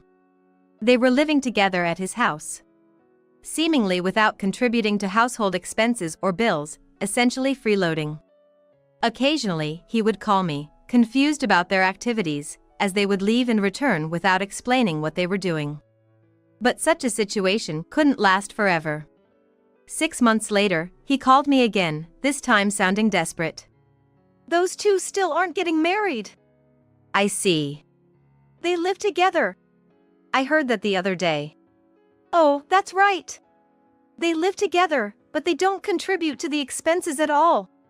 "That's what you were complaining about the other day. If you want your living expenses to be included, you can just say so." "Yeah, I guess so." "You should just ask them to chip in." "Yeah, well, I've been using my savings to cover everything. If it weren't for the loan, it would have been manageable, but paying the full loan amount is tough." Understandable. Still, I was able to get by as long as I got paid. I was barely able to get by, but... So what's the problem? Well, the company I worked for, went bankrupt. Oh, you knew. When it's in the news so much, it's hard not to know about it. His company had been involved in a fraud scandal, causing massive losses to their clients. The employees, unaware of the situation, were left unpaid and in chaos. So now, I can't even afford the living expenses. Maybe you should talk to Molly about it. I did. I told her everything, the company's bankruptcy, my dwindling savings, all of it. So what's the issue? When I asked them to contribute to the living expenses, they said they couldn't. I can't force them if they say they can't. Really? Molly might not be able to, but what about her boyfriend? He's a successful lawyer, isn't he? Apparently, Molly's been giving him some money because his business is struggling too. So neither of them can help with the expenses. Did you talk to her boyfriend directly? Yes, I did. Told him it's unreasonable not to pay anything for living together. Then Simon started yelling. He said since Molly wanted to live together, I should ask her for money, not him. And when he found out his business wasn't doing well, he got even more upset, saying it's unfair to ask him to pay under these circumstances. He even threatened to leave if I insisted on payment, and Molly, crying, tried to stop him. They ended up deciding to move out together. So now, I'm trying to manage on my own. Can you manage? No, I'm struggling to find work at my age. I see. I'm in trouble. So? But I still believe this is just temporary. In what way? Simon is a lawyer. If he gets clients, everything will be fine. The problem is just the lack of clients. I'm sure it'll pick up soon. You still believe that? Of course. That's why I'm calling you, despite the embarrassment. Can you lend me some money? I'm sure I'll be able to pay you back once things improve. I can't make such an impossible promise. But if Simon's law firm succeeds, that's not going to happen. Why would you say that? Because he's not a lawyer. What? How can you say that? What makes you believe he is a lawyer? Well, he said he's a lawyer, so he must be one, right? That's naive. Look. Search his name on this website. If it's listed, he's genuine, but I assure you, his name won't be there. No way. It's true. But he showed me the certificate. He showed you just a picture, right? It could be replicated. Whether he has one or not means nothing. So, I've been deceived? Yes, he's a fake, as far as my investigation goes. That's absurd. Then who is he?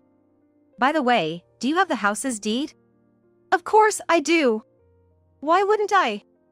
You might want to check. Things you think are secure can sometimes disappear, I suggested. Panicking, he seemed to rummage through his drawers. It's not here. Did you take it? I wouldn't do such a thing. Then who would? Simon? Exactly. Why would he do this? He might be a con artist. A con artist? I thought it was strange for a fellow lawyer to insist on my leaving first. That's not normal. But you're a stranger. A real lawyer wouldn't say that. He started acting up as soon as he heard I was a lawyer. Everything made sense after that. What do you mean? If he's pretending to be a lawyer, a real one like me would be a nuisance. Because you'd figure it out? Exactly. He probably can't even provide a registration number. A lawyer would be able to say it off the top of their head. Only a first-year novice wouldn't know their number. I'll ask him when he gets back. You think he's coming back? How naive. He always comes back. By now, he's probably on the run. Why do you think that? Search the house. Look inside electrical outlets, vases, behind paintings. If he's a con artist, you might find hidden bugs. That's ridiculous. Just wait, he said before apparently searching the house. He found something unexpected in an electrical outlet. That's probably a bug. If he's been listening in, he knows you're onto him and won't be coming back. What about the house? It's probably already sold. You should check. But I own it. He can't just sell it. He's a con artist. He knows how to sell it. That's insane. I've been paying the loan. If it's sold, the money goes to him, and you're left with the loan. Did you know about this? Are you in on it? Of course not. This is just my speculation. But finding a bug makes it likely. Why didn't you tell me earlier? What good would it have done? You trusted him. You would have just insulted me. Besides, I'm just a stranger, right? Why would I go out of my way to help someone who told me to leave? That's ridiculous. Sure, I might not have listened to you before, but you could have said something. No one's going to tell you anything when they know they'll just be yelled at and belittled. Besides, why should I make an effort for someone who told me to leave? Is there really nothing that can be done? Can't we somehow get the house back? The only option is to go to the police. But without knowing who Simon sold it to, there's no way to stop it. Even then, if it's been cleverly sold, the police might not even take your word for it. No way! Shocked, my husband kept repeating, "That's too much." About a month later, they received an eviction notice because their house had been sold. Help me! Oh, what happened? I've been told to vacate. So it was sold. You're a lawyer, can't you do something? I'm just an employee. If you're insistent, you could ask my firm, but we're quite expensive. We mainly take on corporate cases. Don't say that. Without knowing who the other party is, there's not much I can do. If Simon were here and you could make him compensate, then maybe. But a lawyer can't do much without knowing the perpetrator. Don't say that. It's our house. Actually, it's not. You bought that house without me. It's not mine. Besides, I don't live there. Why are you so cold? We're family. You and Molly made me cold by kicking me out. I've accepted that we're strangers now. That's just what you think. I never meant it to go that far. I just thought that since Simon said he was a lawyer. You thought with Simon around, even if I wasn't there, the house loan would get paid. And since Molly didn't like me, her mood would improve if I left, right? That's... Did you really think I wouldn't understand that? It's not like that. I was just thinking of Molly at that time. You're important to me, really. Lies. I know you think Molly is the most important. No matter what you say now, my feelings won't change. Please, help me. You're the only one I can turn to. Unfortunately, I have no intention of helping. Besides, can you even afford the lawyer fees? It's not like they're cheap. But family rates. Or you could handle it personally, then it wouldn't be an issue. No. Why should I do anything for you? Consult another lawyer. What are we supposed to do then? Oh right, That reminds me, let's finalize our divorce. Divorce? Yes, we're strangers according to you. Plus, I'm just a fake mother. There's no need for us to stay married. That's crazy. I'm suffering here. That's your own doing. You underestimated women, and now you're paying the price. I'll send you the divorce papers. If you don't agree with them, I'll take legal action. And if you refuse to divorce, I'll claim alimony. Consider that. Why alimony? Because you ridiculed and expelled me while we were married. It's compensation for the mental anguish. And I'll also claim my share of the assets we accumulated together. Even if the house was scammed away, that's on you, so I'll claim half of its value. Think it over. That's ridiculous. Utterly defeated, he fell into despair. Serves you right. Eventually, it was confirmed by the police that Simon was a fraudster, but the house was never recovered. My ex-husband and Molly had to leave, with only the loan remaining. My ex-husband asked Molly to pay half of it. However, Molly, who is selfish by nature, yelled at her ex-husband, saying, "Why do I have to pay the loan when I don't even have a house?" You were also happy to have a new house, weren't you? I was happy, but I didn't think it would turn out like this. It was your decision, so you should pay for it. She moved out on her own, cutting ties with him. Despite his efforts, my ex-husband couldn't find a job and resorted to multiple jobs, but it was still not enough. Since I'm living alone anyway, maybe I should move somewhere cheaper. Resigned to his fate, he moved into a rundown one-room apartment. To make ends meet, he started working multiple part-time jobs, which took a toll on his health. Additionally, because he didn't sign the divorce papers I sent, he had to pay alimony and property settlement, forcing him to borrow from consumer finance companies. As a result, his debt ballooned to an unmanageable level. It's over. There's nothing I can do.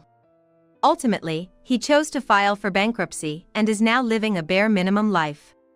As for me, leaving that house was the catalyst for starting my own law firm. Now, I spend my days running around helping those in need, living a fulfilling life.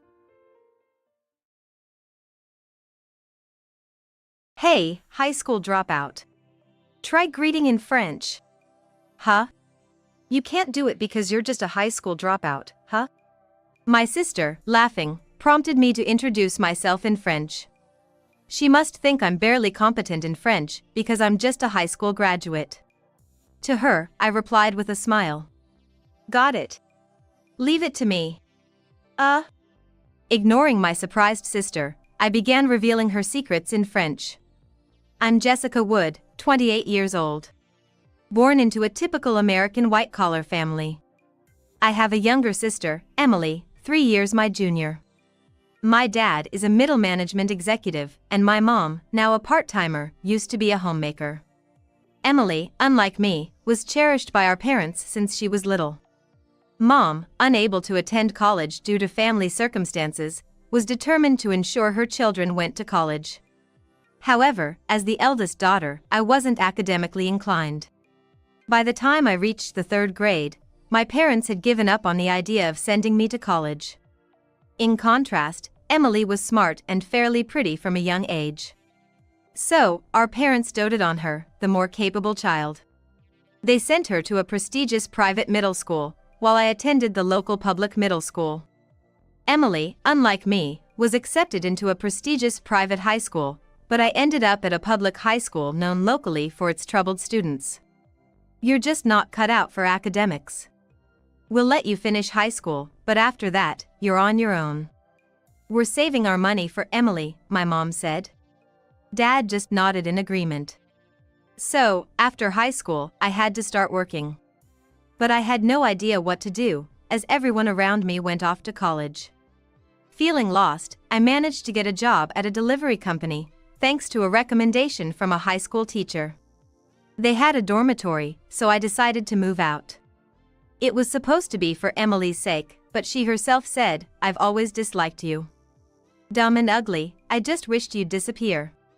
Thanks for leaving so soon." Far from feeling sorry, she was actually spiteful. I was so frustrated I cried, but I resolved to live on my own terms. Years passed, and Emily graduated from Harvard and joined a well-known multinational trading company. I hadn't returned home since leaving, but occasional messages and photos from Emily kept me somewhat updated on the family.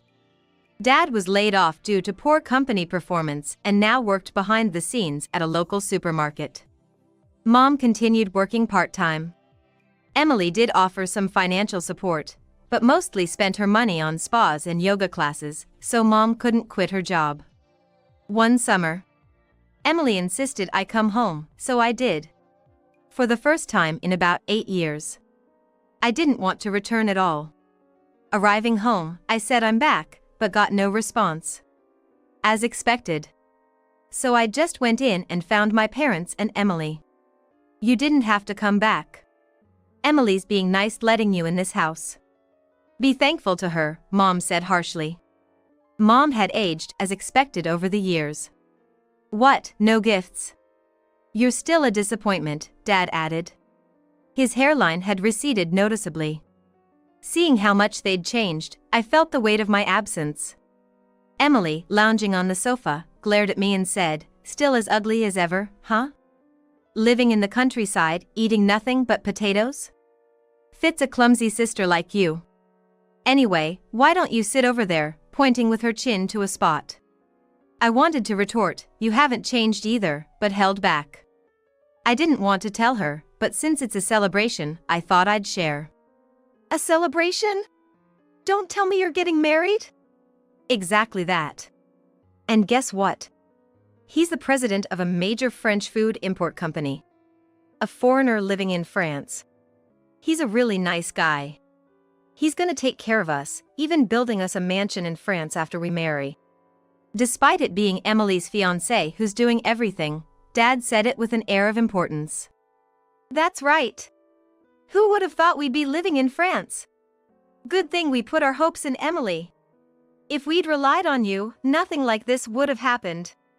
Mom also started laughing, her nostrils flaring wide. I guess they were overjoyed. "But you know, this has nothing to do with you. However, if you pay your own way to France, we might let you stay cheaply." Emily laughed along with Mom. They don't realize that leaving America is the greatest happiness for me. "That's all you wanted to say? You called me back just for this?" "What?" "Just say congrats. We're having a family gathering to celebrate, and you have to show up. Is it okay for me to join?" "We have to, in front of the relatives. Put on a show of a happy family." "I see, got it." It was expected, but hearing it face to face was infuriating. Emily works in a trading company, dealing with foreign food imports. And is fluent in French. And as I said before, I'm just a high school grad. Emily always looked down on me for it. I'm embarrassed to even mention I have a high school dropout sister. I wish you weren't part of our family. If you feel that way, go ahead. It's not that simple. That's why it's a hassle. I don't care. I've been on my own since high school. Your life is none of my business." "Huh? We're family, legally. I'll allow minimal interaction." "Sure, let's do that. Anyway, once Emily marries, we're moving to France. You'll be on your own here in the States," Dad said. "Ever been overseas?" "No way. I don't even have a passport." Going abroad is great. I know because I've traveled a lot, both for work and leisure." Emily started bragging again. "I've traveled the world, but France is special. Everything is picturesque, so foreign." "Well, it's a foreign country, that's to be expected. Overseas is nice, but Southeast Asia is a no. Places like Thailand or the Philippines are okay for tourism, but I hate seeing all the poor people in the countryside. Then why not pay more for their produce, help their economy? It's hard for them, no work at home, so they go abroad to earn. Living is tough for everyone, they're just the exception. Seeing my annoyance, Emily glared at me. You seem like you have something to say. People in Southeast Asia work hard too. Many work at my factory. So, you're just like them, working in a factory. Stay with your kind. I'm a winner, you're a loser. I was close to tears. But soon she'll be gone from America. That thought comforted me. Back from home, at work the next day, my colleague Maya noticed my gloom. What's wrong, Jessica? You look down. Maya, from Malaysia, works in the US to support her sister's education and family. She and her sister are my age. She struggles with reading and writing English but speaks it fluently. Ah, Maya, sorry. Just some family stuff. If it helps, I can listen. Or we can go for a drink. Thanks for caring. Maya treats me like a sister, as her own sister and I are the same age. Maya is usually quiet and hardworking, well liked at work because of her serious nature. One day, I received an email from Emily. I have to entertain a foreign buyer. There are tourist spots near your workplace, perfect for the occasion. Can you arrange everything? Actually, just do it. Indeed, there are famous tourist spots near my workplace. I know which hotels are reputable, and I'm familiar with both popular and hidden gems. I didn't like her bossy attitude, but I didn't want to deal with the hassle of refusing. If it doesn't interfere with my work, I thought it'd be okay to help, so I told Emily that. On the appointed day, Emily arrived with the foreigner. He was younger than I expected, a handsome guy with beautiful blonde hair. Nice to meet you. I'm William. Born in the US, so I speak English pretty well. Relieved he spoke English, I was about to guide them in my car when Emily snapped. What's this, a compact car? Yes, but is there a problem? It's disrespectful to put a guest in a car like this. I live alone in the countryside, so this size is convenient for me. If you don't like it, arrange something yourself, I thought, but kept quiet to avoid trouble. No, it's a cute car. I love compact cars. William surprisingly said. Compact cars are a brilliant invention. Especially popular mini trucks in France. Emily was displeased, but William seemed happy, so we left ignoring her opinion. William shared a lot with me. His dad's relocation brought his family to the US, where he was born. He studied in America in college, wanting to work related to the US, and now he's handling American affairs in his company. He talked a lot, mostly to me, which made Emily increasingly unhappy. When we arrived at the tourist spot, she said, I'll take over from here, just grab some food and wait. At the hotel, that's enough for today. Come pick us up at 8 a.m. tomorrow, she said dismissively. But soon, another email from Emily. There's something to talk about. Come now. Knowing arguing would only make things worse, I reluctantly went to her. You're here. Let's go somewhere else to talk. I followed Emily to a nearby diner. She lectured me, don't embarrass me. And don't flirt with William. Both accusations were baseless. Don't put my guest in a compact car. Rent a luxury car, it's common sense. And don't talk too much to William. He's my guest, and you're just a driver. Just drive and guide without extra chatter. You're not in a position to talk to William. So she said. I responded nonchalantly and tuned her out. It's hard to believe she's getting married. I felt sorry for her partner, wondering if he's like her. But it's none of my business. After her long lecture, I finally returned, and there was Maya.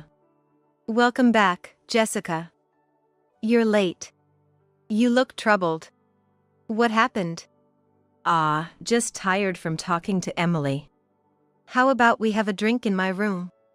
I made some Malaysian dishes. Let's eat together. Malaysian cuisine? Sounds delicious. I'd love to join. after having a light dinner with Maya in the room. I suddenly craved something sweet, so I went out to the convenience store. Arriving at the store and about to enter, I recognized a familiar face inside. It was my sister Emily. And next to her was a man I had never seen before. They seemed close, but could he be her fiancé? She said her fiancé was a foreigner, but this man looked definitely American. I knew Emily was here for business, but why was she with another man in such a place? As I pondered this and stopped, the two of them came out of the store, and I quickly hid. Are you sure I can trust you? Don't worry.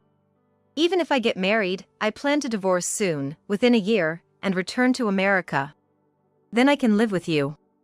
I'll get money from the alimony and division of property. Everything is going according to plan. I was shocked to hear Emily's words about her plan. That's clever of you, elite lady, to come up with such a scheme. It's your fault for making me feel this way.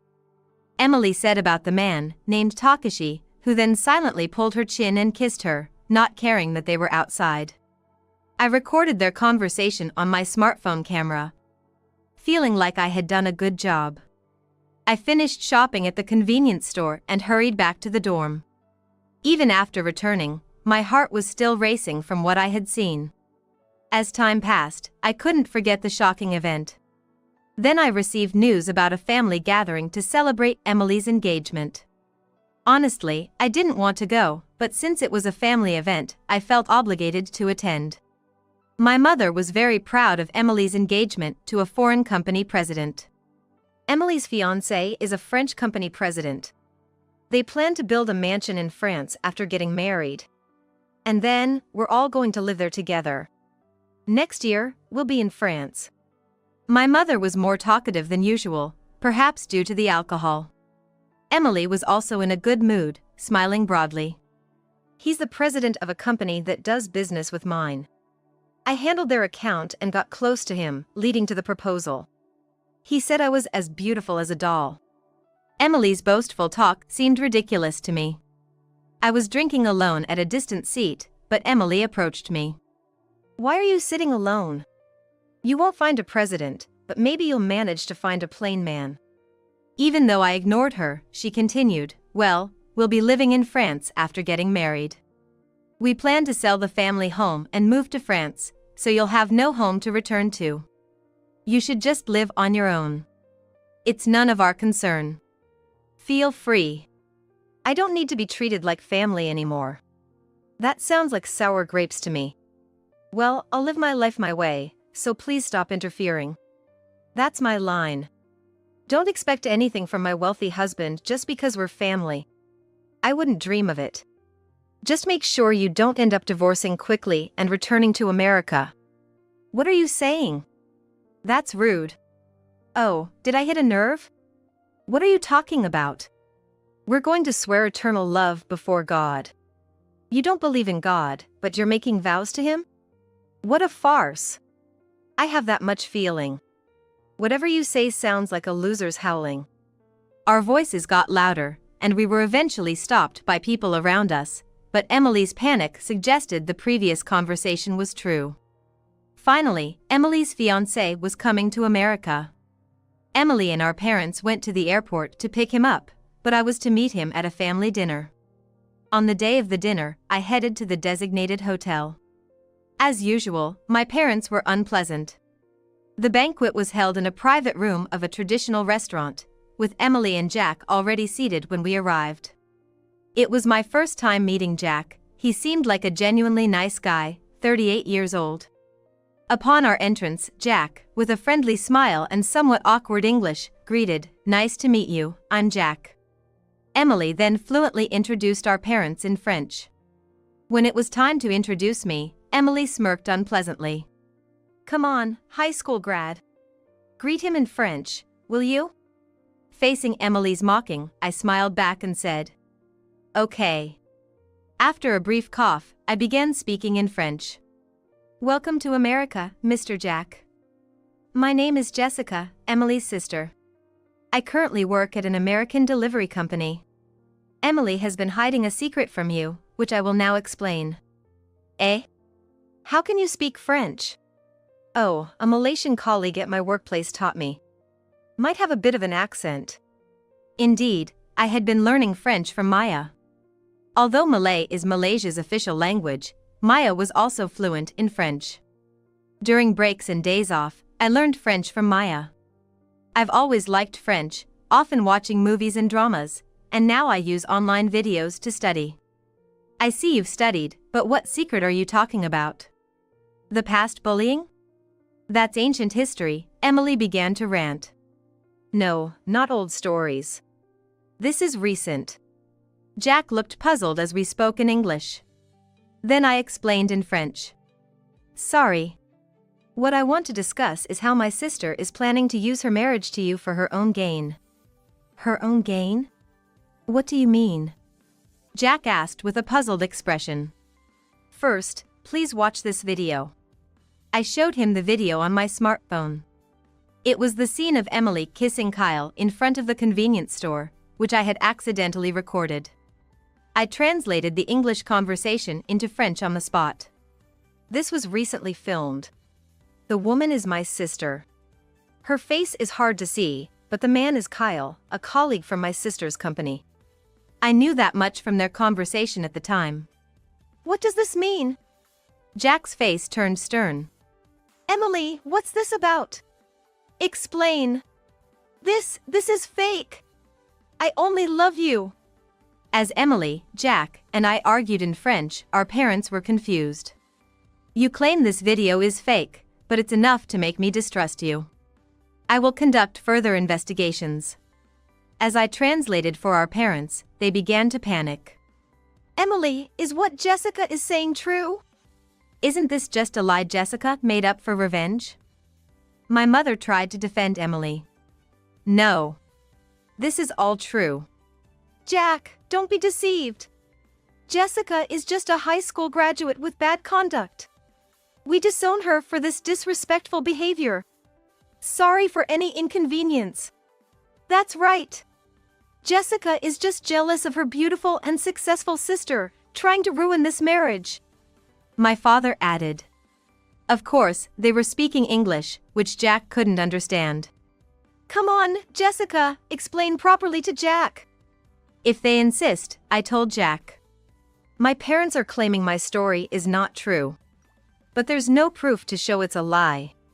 On the contrary, I have this video as evidence. Which testimony do you think is true? I believe you, Jessica. Let's go somewhere else and you can tell me more. Understood. With that, leaving behind my bewildered parents and wailing sister Emily, I stood up with Jack. Later, after hearing my story, Jack confronted Kyle and made him confess everything. Emily's engagement with Jack was called off due to her fault, and Jack demanded significant compensation from her and our parents. Emily, having caused trouble for her company's client and tarnishing its reputation, was fired. My parents had already sold our family home in anticipation of moving to France, but all the money went to Emily's compensation and damages. Having quit their jobs in preparation for the move to France, my parents would struggle to find work and a new home. But that was no longer my concern. Fluent in French, Emily tried to get a job in another multinational trading company, but her previous misconduct was well known due to the industry's close connections, and no one would hire her. She had no choice but to work as a cleaner in a motel. And then, surprisingly, I ended up in a relationship with William. William, who had come to America, started visiting me each time he was in the country, thanks to the help I had given him before. Recently, he even proposed to me. William, who loves America, has requested a transfer to the American branch, and we plan to live in the US after getting married. He is currently studying English intensely. When I told Maya about my engagement, she was delighted and gifted us a honeymoon trip to her homeland, Malaysia. Maya would be our guide and taxi, allowing us to tour the sites more affordably than with regular tours. With my upcoming marriage, I decided to quit my current job, but I intend to continue my friendship with Maya. My life as a high school graduate, which had its share of struggles, was about to embark on its second chapter.